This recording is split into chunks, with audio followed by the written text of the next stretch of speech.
Air briefing.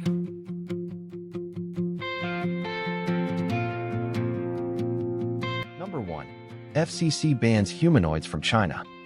The FCC just closed the U.S. market to new foreign-made humanoid and quadruped robots, adding them, along with grid-connected power inverters, to the same national security blacklist built a half-decade ago for Chinese telecom gear. Why it matters? China's robotics sector already has a sizable lead in humanoids, and a forward-looking U.S. restriction could slow that momentum by locking newer models out of the market. That gives U.S. companies more room to compete, but it also raises the odds of a more fragmented global robotics market with slower product cycles. Number 2, DoorDash is now building its own drones. DoorDash just earned FAA Part 135 air carrier certification and launched DoorDash Air, an in-house drone program built at DoorDash Labs, meaning the delivery company now flies its own aircraft instead of renting someone else's. Why it matters? DoorDash is the 8th drone operator to earn an air carrier certificate, but Amazon, Wing, and Zipline cleared beyond visual line of sight years ago, and Wing is both partner and rival.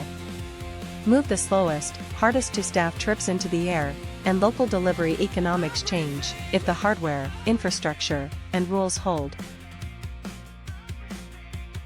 Number 3. This one-wheeled bot patrols all night long.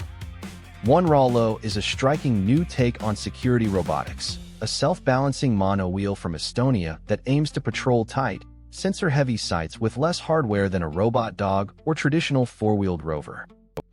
Why it matters? Security robotics are now asking which form factor suits which site, and the monowheel argues that narrow, autonomous patrols beat quadrupeds on cost and maneuverability in tight spaces.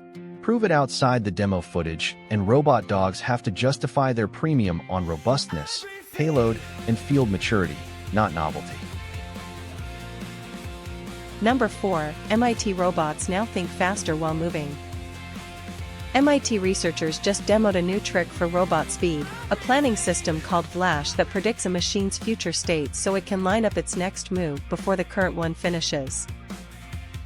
Why it matters? For robotics, speed is only useful if it comes with control, and Flash is aimed at making machines faster without turning them clunky or computationally expensive.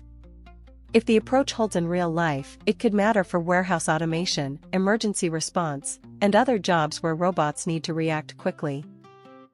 Air briefing.